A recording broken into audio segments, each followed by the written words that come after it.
All right. Good morning, YouTube. It is another Monday for us. Rise and shine. Seems like it's been a long, almost seems like a vacation. Last week was all hectic and backwards, and 4th of July right in the middle of the week didn't help any of that. So let's see if we can get back in the groove here on how this whole thing works. Try to get this done. But I got quite a bit without even trying to search today, so I'm trying to get an early lead on it so we could hit everything up. But quite busy on the weather front as well. Um, you can see this thing off here off the coast of North Carolina, South Carolina. I think they're calling that a hurricane, or soon to be a hurricane. Might want to watch out if you're not watching out. And that gets us to our first thing I was going to bring in. Tropical storm to become hurricane. Rip currents, high surf from North Carolina to the mid-Atlantic. So don't go to the beach this week. Thankfully, everybody got their 4th of July plans out of the way, right? So don't need to go back to the beach.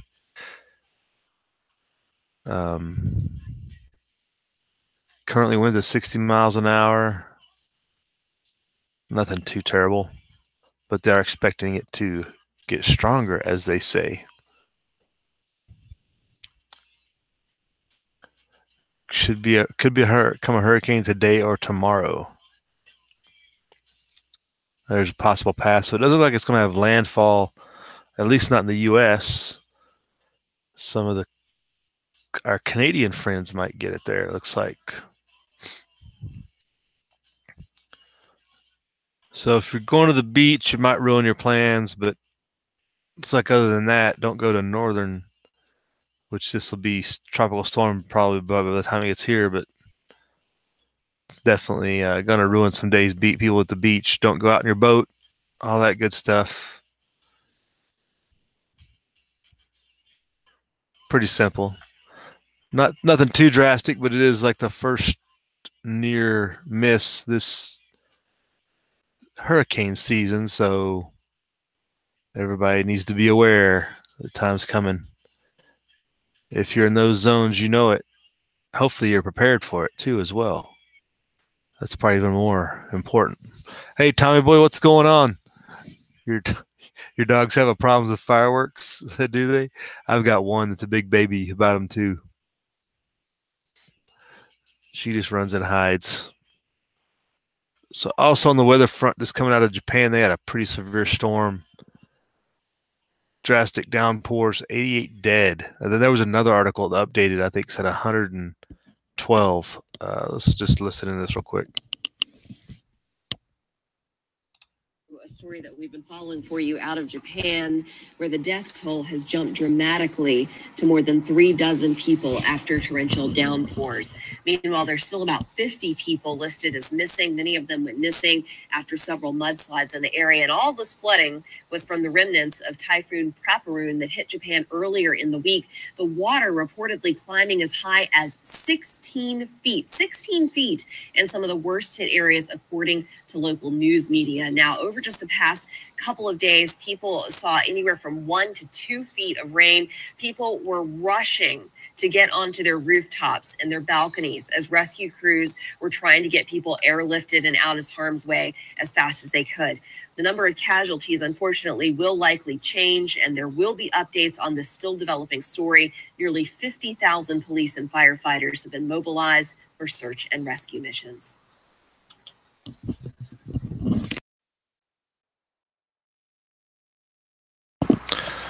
So if you know anybody in Japan, definitely be thinking about them.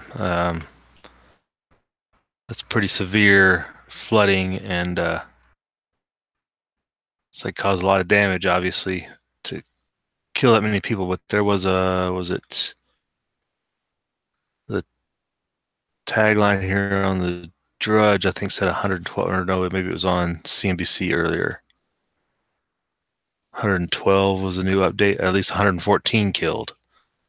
So pretty severe stuff out there.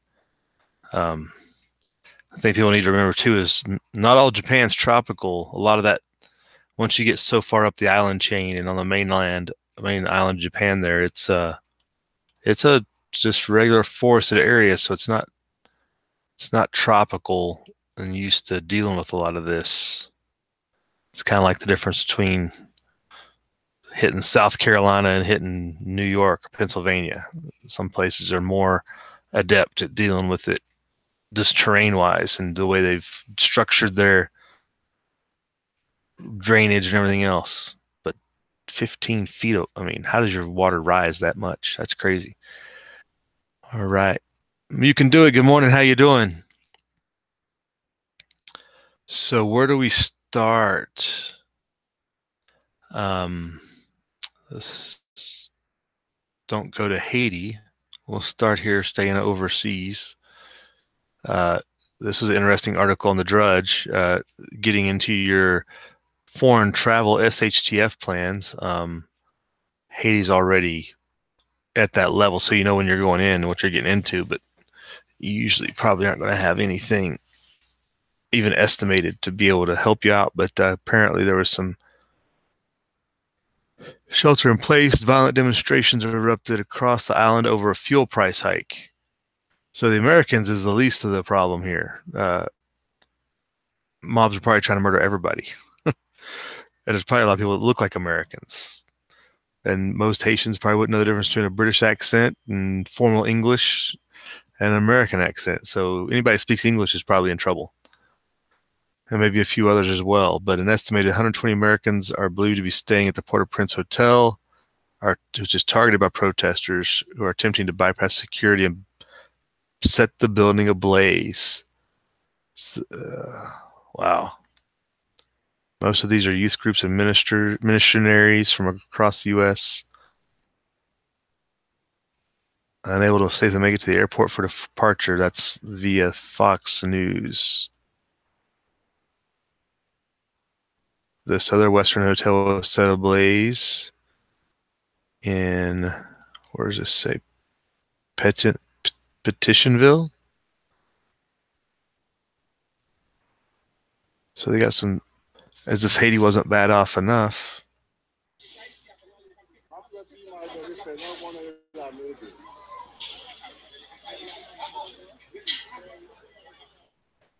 Seems like Haiti just has been here before. The French did the Haitians no favors.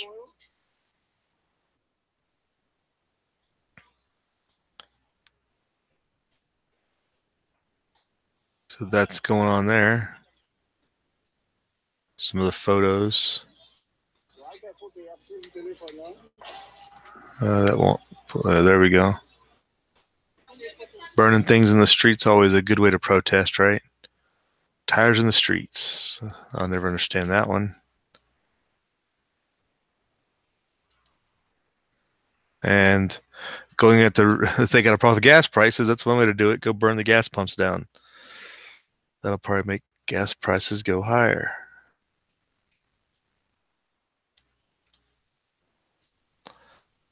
So bad situation there. Cancel your Haiti travel plans. Quick.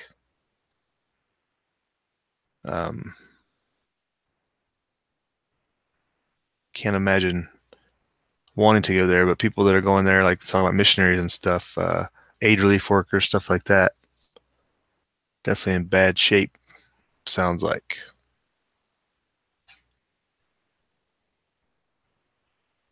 Hey, good morning. You can do it. How you doing? M. Long, thanks for joining us. How are you doing this morning? Hope everybody had a good weekend. I was talking at the top of it when we topped off here. That was just like one big crazy week with the holiday right in the middle. Made it all kinds of chaos. We're trying to get back in the groove here of everything. But yeah, so Haiti's in the midst of turmoil again. I think we all would have never suspected anything less. But don't be traveling there. It doesn't sound like they're going after Americans themselves.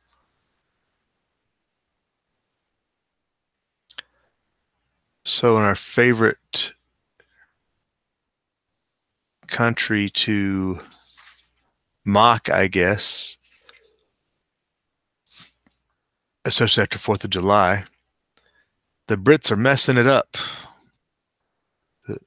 The English soccer team won a World Cup game and everybody went crazy.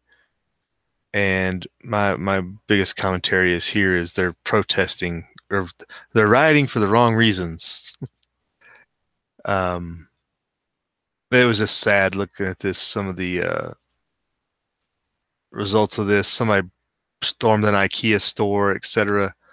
But they win a football game and everybody goes crazy, but they have child rapists walking the street and weak convictions, and Tommy Robinson gets thrown in jail for talking about it, and they just have a few banner holding parties and such, you know, where the people's populace's priorities are, and let you know how right George Orwell was. He's definitely probably very saddened by all this, but he saw it coming. He wrote it out in very detailed about people's mindsets. He saw it then. It's hard to believe it.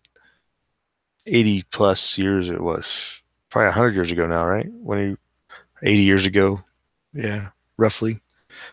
We started writing all that together. So lots of protest party pictures, or not protest, riot party pictures after the football game there in England, but nothing. And they actually canceled the Tommy Robinson protest they were going to have on Saturday because of this football, the soccer game they were playing there. Just thinking, I guess they wouldn't get the word out, or they wouldn't get many people participating, whichever the case was. But now it's definitely been overshadowed. Sad state of affairs there. Staying in Britain, one thing that obviously we've been following is the Brexit issue, and been commenting for a while. We'll see who really runs the show, and they're getting really weak-kneed about it, and they're trying to all they can to undermine the process and prevent it from happening.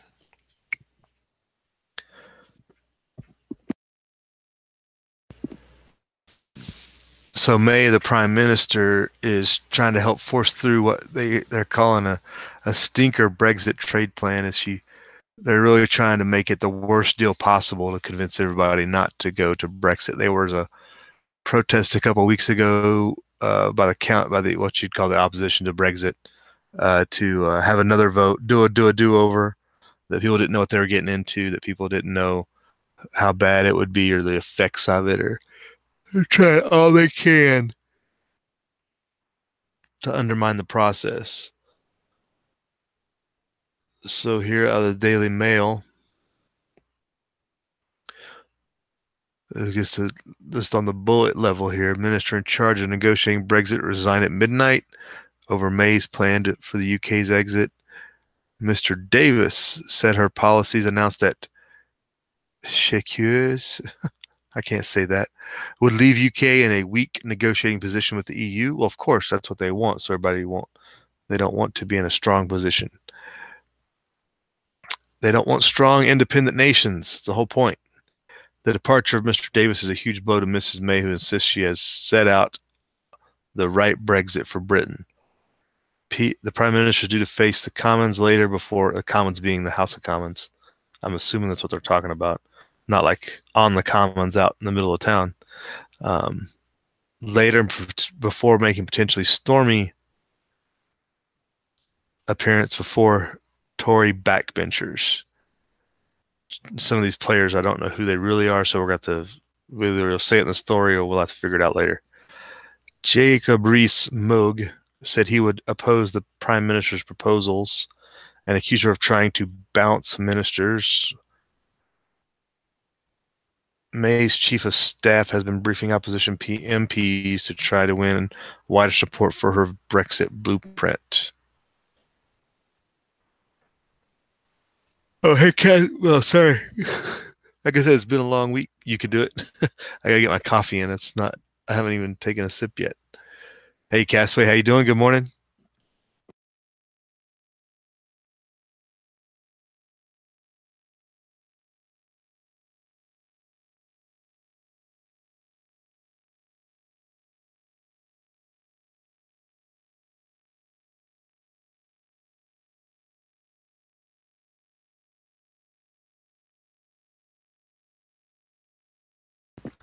So Theresa May is today pleading for Labour Party. What does MP stand for? I always forget that. I always. Uh, it's their political leadership, though. Anyway, ministers or whatever they call them.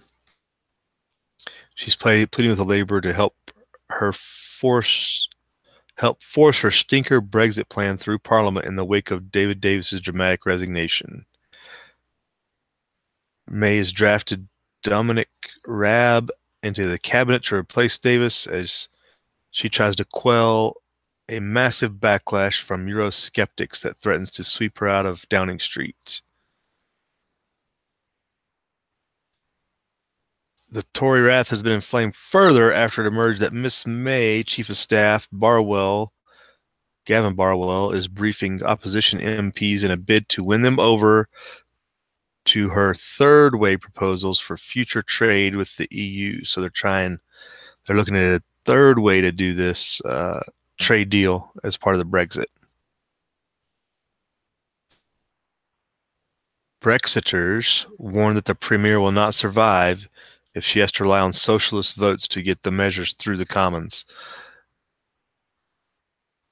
So the Tories are all socialists. Yeah, I got to get that straight on how their whole political setup is. They've pretty much got nationalists and socialists. It's pretty much the state of things there, I think.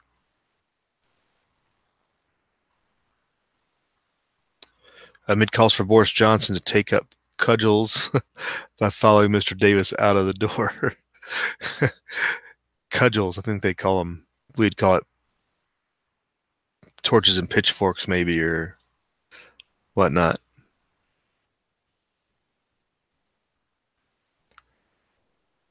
In a devastating verdict on the plans, which Miss May pushed through the cabinet on Friday night, Mr. Davis complained that she had undermined him by ignoring his views on a significant number of occasions and put the UK on track to be humbled by Brussels. Isn't being part of the EU being humbled by Brussels to begin with? So it's the same thing. Speaking on BBC's Radio 4 Today program, Davis said his conscience would not allow him to continue as he did not believe in the plan. He insisted he had been clear at the, I can't even say that with a straight face, Shakir's showdown. That's the way it looks like. It has to be pronounced that way. I don't know how else you would pronounce it. Shakir, I guess, I wonder if it's in Britain but pronounced in French. Anything with a QU has to be French, right? Do we have any French Canadians in here? Stan's not in here yet. He probably could pronounce it. It's like liqueur, but different. The Shakir. At the showdown, that he did not back the blueprint and the EU would just take advantage, like they already are taking advantage. EU's already using Britain as a float. Really, Britain has the higher upper hand here, and they're really playing the weak hand. That's obvious. Britain's economy is so much better off than most of the EU, but they're making it seem like they're having a hard time with this when they have a much stronger position to negotiate from.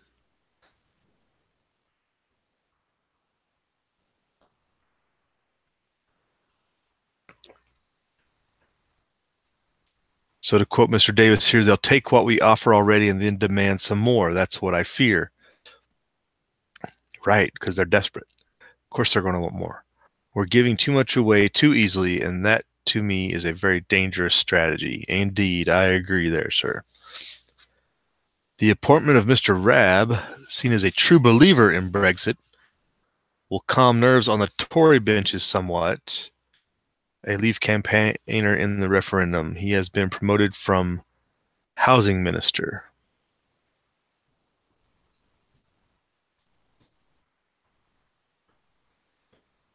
But all eyes are now on Mr. Johnson, who is said to have branded the blueprint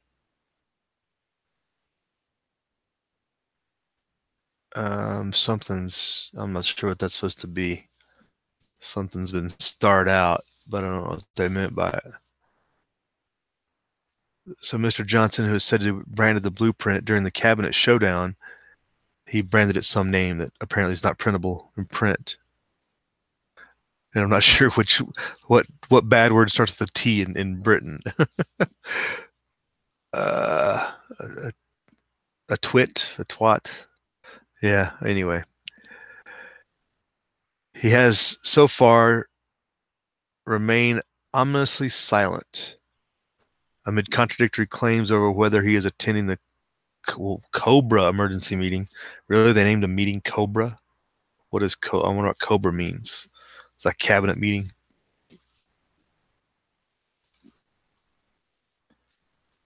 Allies of Miss May fear a vote of confidence is now more likely to happen than not, with 48 letters to the ruling 1922 committee needed to trigger one. So there's still desperate talk at getting Miss May out, which has been in the works now for quite some time, ever since before Brexit even. She's been on thin ice. But she faces a torrid time when she makes a statement to the Commons on the Brexit plan later, and then addresses Tory backbench MPs this evening. All because they would rather tuck tail to the EU. Oh. These things have way too many graphics in them. Pictures, pictures, pictures. If anyone wants to know what these people look like, they look like British with bad teeth. So again, on the resignation of Mr. Davis.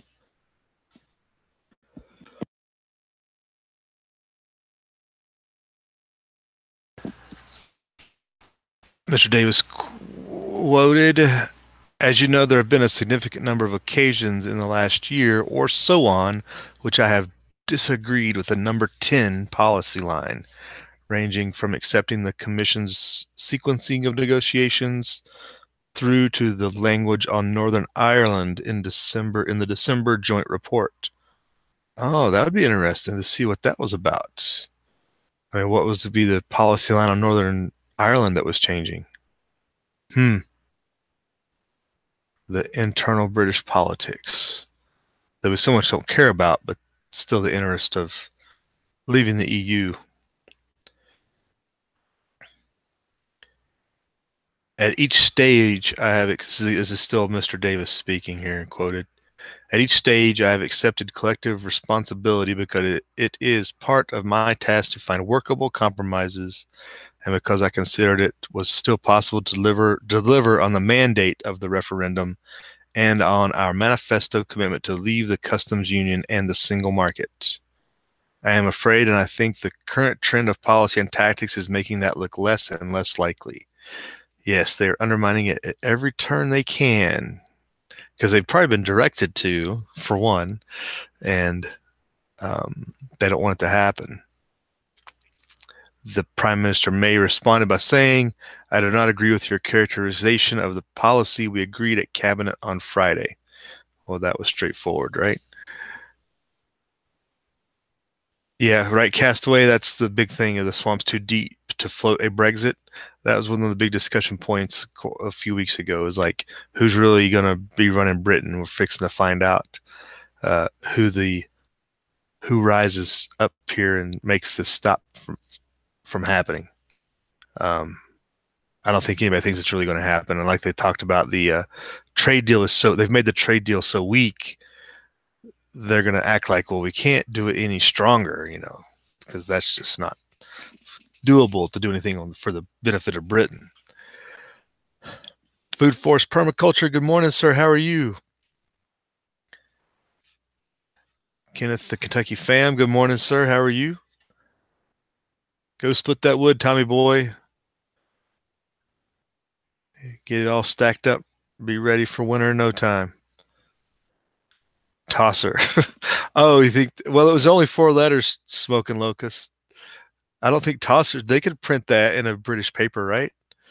I don't know what exactly the implication is of calling somebody a tosser, but I'm not sure what the innuendo is there. But anyway, I don't think that's what it was. It was only 4 letters.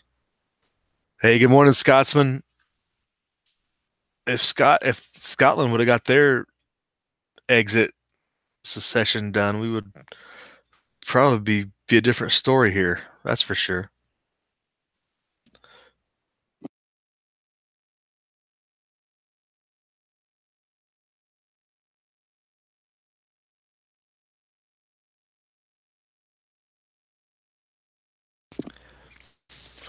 Mr. Davis is said to have become convinced he is selling out his own country by staying in post. He is thought to have been offered another job in cabinet, and a desperate bid has stopped him from resigning, but he turned it down. If you're convinced your country is being sold out, well, depending on the position you're in, wouldn't you be in a fairly strong position to stop that being sold down the river for the country if you stayed rather than resigned? I'm not sure. It depends. He would have to evaluate that. I guess they would just relieve him of his duties too if he was to put up too much of a fight. But he's making a principled decision here, I guess you could say too. He was praised by Tory MPs, including Rees-Mogg and Bridgen, who have pledged to sink the Prime Minister's proposals when they face a Commons vote.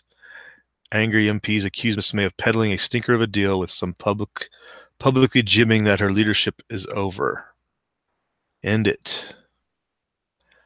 Eurosceptic MPs have warned Mr. Johnson he will blow his chance of ever becoming Tory leader if he does not come out against Miss May's Brexit plan. So there's some backbencher. When they talk of we think of backbenchers a very like derogatory term, I guess. But I guess the backbenchers in the House of Commons and the House of Lords and whatnot are like whenever they refer to them, they're like the power people, but they don't have leadership roles or something like that. It's kind of like seniority in the Senate, I think, or something like that. Backbencher Andrea Jenkins said, "The time has come that we need a Brexiter prime minister, someone who believes in Brexit." Quote, "Theresa May's premiership is over." But Mr. Davis stopped short today of urging Mr. Johnson to follow out him on the door, and said he hoped Miss May would not be forced from power. Get rid of her. Let's see here. This is a pretty long article. I mean, I have to cut some of this stuff out. We get it. Everybody's back and forth about who's doing what for the right reasons and etc. I'm just reading this for the first time too, so.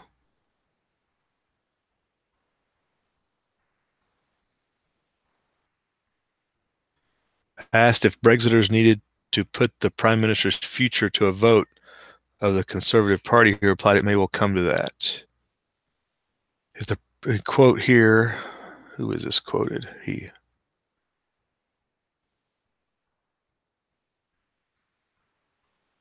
Who is he? Goodness, Mr. Johnson.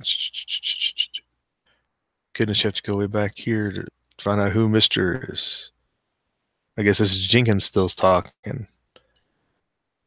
He said today, if the Prime Minister thinks she has consent and support from every member of her cabinet, she is deluding herself, as we have just seen.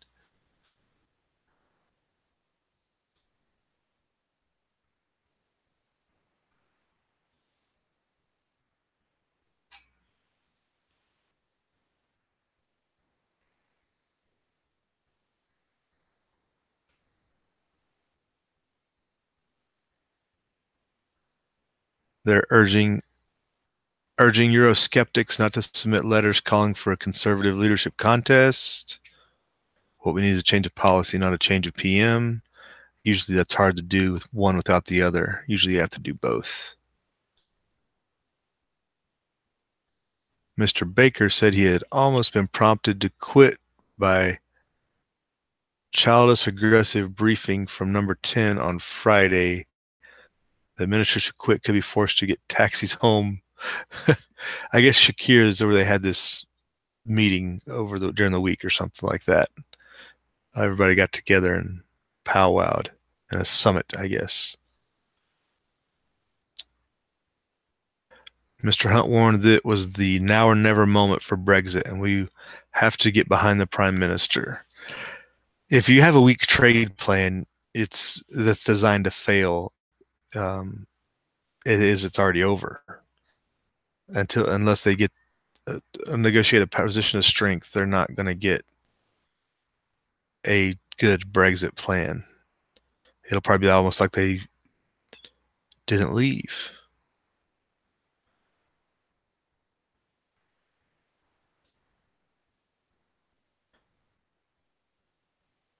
Mr. Moog here, quote, the Conservative Party is very strong in favor of Brexit. The leaders, I'm afraid, have been bitten by the establishment bug and are nervous of leaving, right?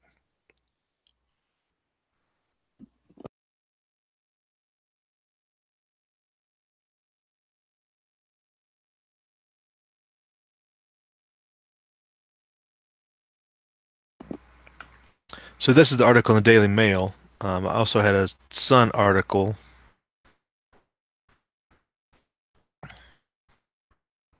This was updated this morning with the other gentleman, Johnson, may resign. Maybe we can hear what he says. Maybe that'll make it easier to understand what's going on if you can get through that accent. Hey, Scotsman, if you're still here, can you translate some of this? They speak better. They speak your kind of English, not mine. Do you... Oh, there's going to be an ad here. Hold on.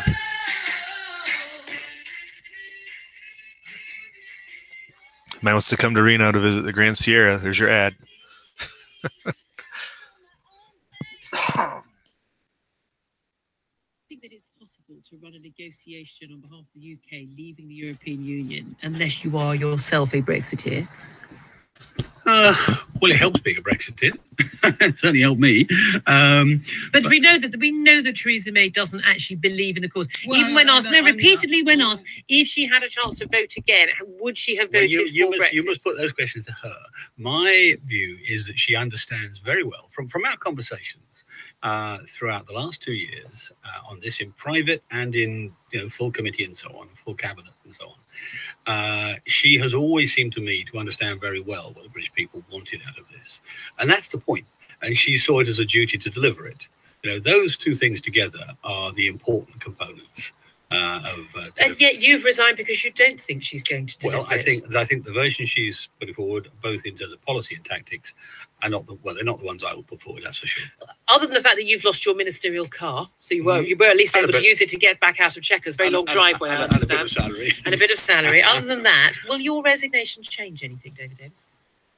Well, it remains to be seen. I think one of the things it will do is it will make people very conscious of any further concessions. There will be pressure on the government not to make any further concessions. That of itself is worthwhile.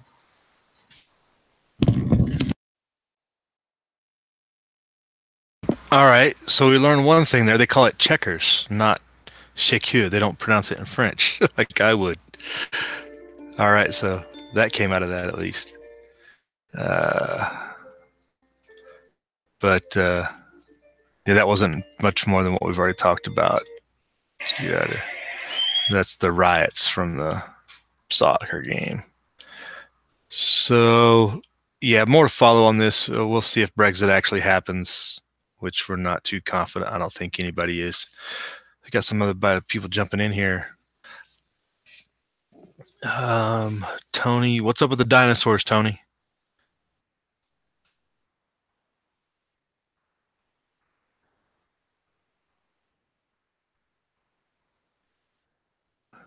Right, food forests.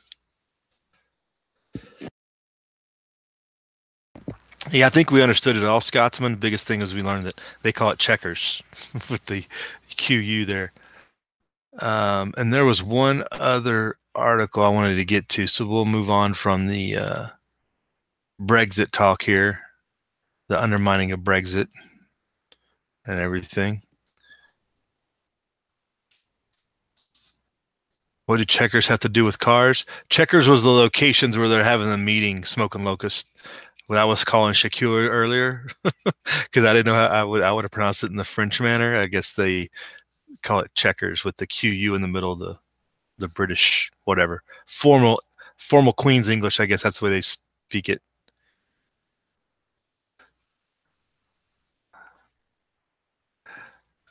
Okay, so moving on to the interest of your food supply and whatnot, understanding the importance of making your own food. If you grow in your own food, if you can. Del Monte Vegetables linked to outbreak, sickened more than 200, officials say. 200 people have been affected by the internal parasite called Clicosporiasis. I can't even say that. Cyclosporiasis. According to the cyclosporiasis, yeah, that's probably how you say it. I probably messed that up. It's like Checkers.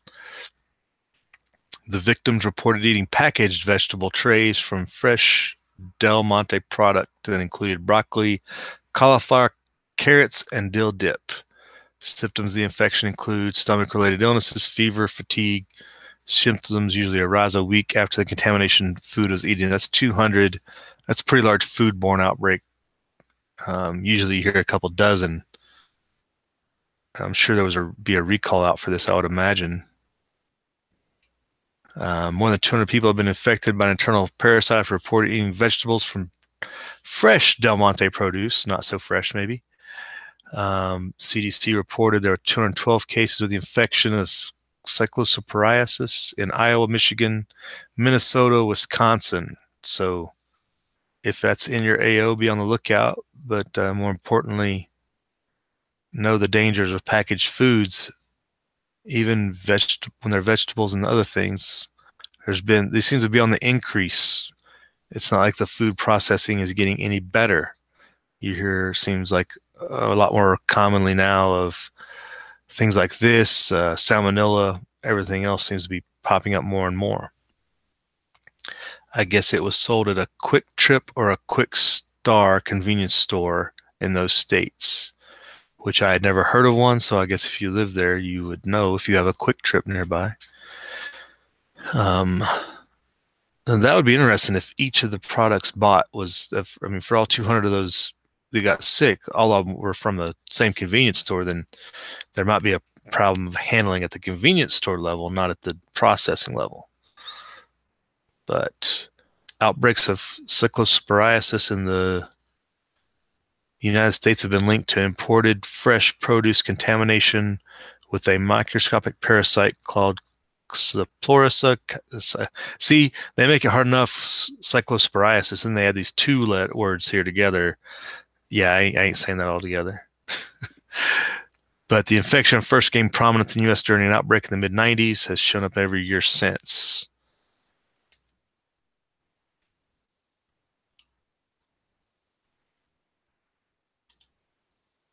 The infection causes a host of stomach-related illnesses, fever, fatigue, symptoms for 1 week after the contaminated food was consumed. How dangerous is this? Nobody's dying, I guess. It didn't say anything about death, so that's relatively good, but it wouldn't be good to be out of action after eating something like that.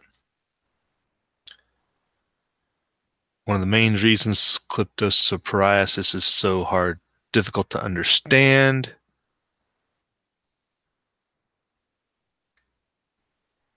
By the time cases are detected, the product is gone. It's very hard to trace back.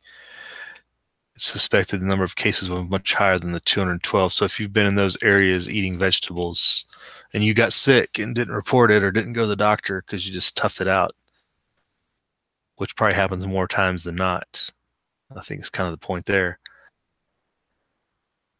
Since 1996, Cyclosporiasis related outbreaks have been linked to raspberries, basil, snow peas, sugar snap peas, cilantro, cabbage. In 2013, more than 600 cases in 2 dozen states were tied to a salad mix. I guess this goes to the wash your food, wash all your produce, regardless of where you get it from, things like that. But grow your own if you can. right? Food Forest still in here. He's all about growing his own. Definitely good policy.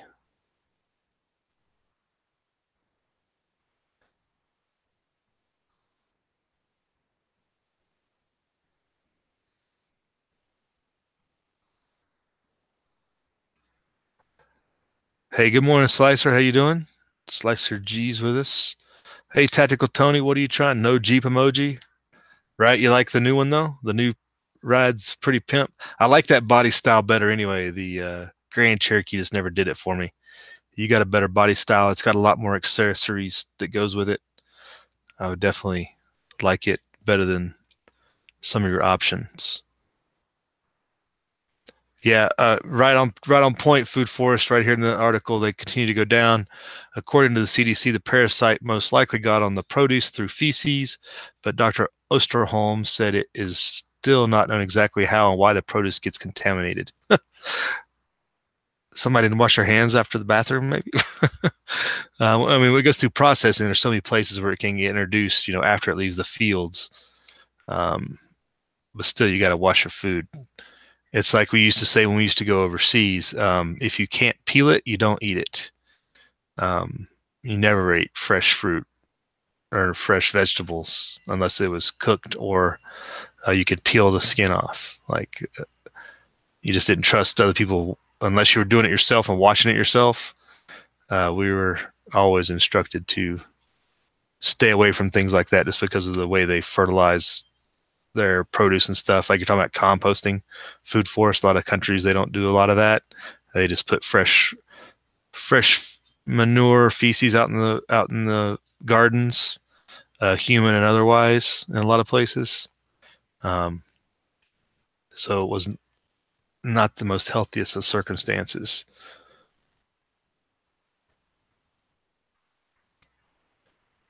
Last month, Del Monte recalled 3 products in stores in 6 states in the Midwest. 12 and 28 ounce vegetable trays that had broccoli, cauliflower. So this is more the recall that went with that. Also affected Illinois and Indiana. The CDC encouraged people to throw away any of the recalled vegetable trays. The CDC and the FDA are investigating on multiple fronts, analyzing when and where people got sick, which grocery stores or restaurants might have been patronized.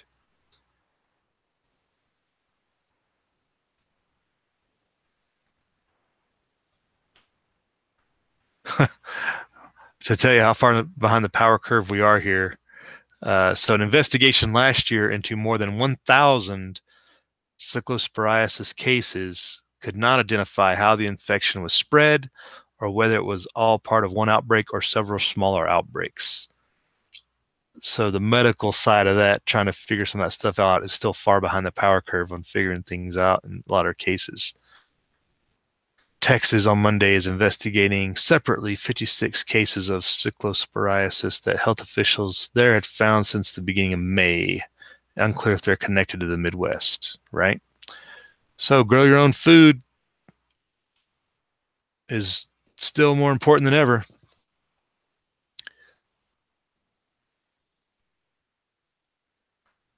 That's probably the best advice we can give you for the day, other than stay out of Haiti. I think that maybe, and stay off the beach and everywhere north of Virginia Beach. Going to have that hurricane coming through, so be on the lookout for that. If you're planning, that's coming north, but doesn't say that they're not planning for a landfall, but you never know. So there's just close up with your weather snapshot.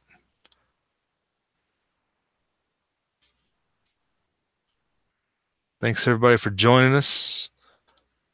Hope everybody, if you're like me, you're in recovery mode from last week being so hectic and semi-holiday-like, but yet still working and everything else. Pretty hectic last week. We're going to need a vacation from the vacation work week type thing. Hey, Sparks joined us. What's up, Sparks? I missed your comment up there. He's speaking with a Northern English accent, not Scott. Who is speaking? The guy on the video? Like, I'm glad you can tell the difference. Maybe you and Scotsman could tell. I couldn't tell. Right. Yeah, so there's your weather. If you're in the Rockies, you're probably getting some rain. It's hot out here, so to get hotter through the week. We're looking at 100 midweek for a couple of days. So that probably means most of the West Coast, I would suspect.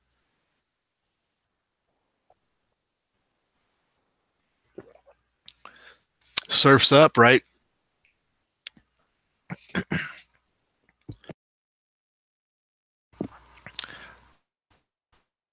Right. Food force pathogens are the cause of illness, right? Got it. And that just goes back to washing, with water, washing your food off. Even if you raise your own, I guess you'd say. I mean, people, especially anything you get out of the store, though. I mean, I don't think you can wash the pesticides off, though. I don't know that works so well.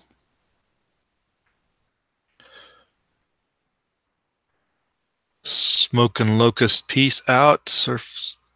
Yeah, Jay Sparks, you going to drive across the country to go surfing?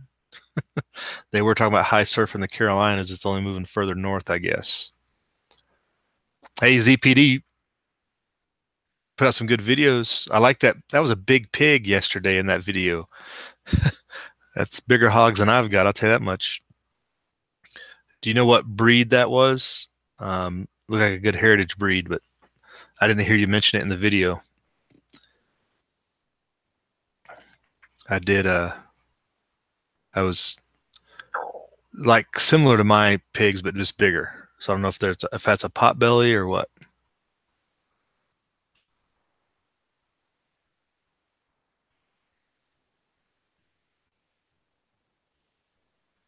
I don't know if there's anything necessarily to keep your eye on this week. Oh, here's something that snuck in the radar in the update as it refreshed here. Syrian state media says air defenses hit Israeli plane, Thorpe missile strike. So that would be interesting. Hey, Barry Woods with us. Good morning, Barry. Hot and sunny where you are? Yeah, it's going to be hot and sunny for all of us in the high desert, I think, for the next 5-6 days. I wouldn't even want to be in Tony's AO. That's just unbearably hot. It's probably going to be 120 down there plus, especially in the city where there's all the concrete and everything.